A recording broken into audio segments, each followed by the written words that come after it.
বর্তমান সমাজে ফিতনা চলতেছে, মুসলমান এদিকে চোখ কান দেওয়া যাবে না, সদা সর্বদা সজাগ থাকতে হবে।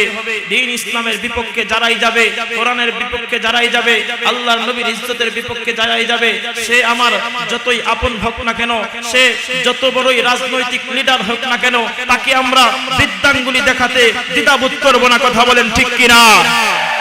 ও মুসলমান, আমরা দেখতে পাচ্ছি ইসলাম নিয়ে বৈষম্যমূলক আচরণ করা হচ্ছে, ইসলাম নিয়ে আউল ফাউল বাউলেরা বাজে মন্তব্য করছে, আল্লাহকে নিয়ে বাজে মন্তব্য করতেছে, কোরআনকে নিয়ে অপব্যাখ্যা করছে।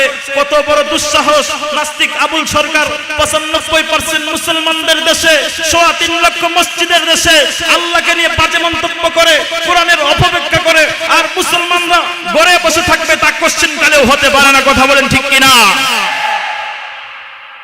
এই আবুল সরকারকে দৃষ্টান্তমূলক শাস্তি দেওয়া হয় নাই।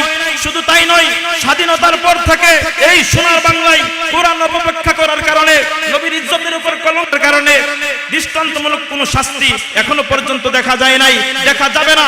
যেই পর্যন্ত আল্লাহর কোরআন সংসদে যাবে না, সেই পর্যন্ত দৃষ্টান্তমূলক কোনো শাস্তি দেখা যাবে না। কথা বলেন ঠিক কিনা?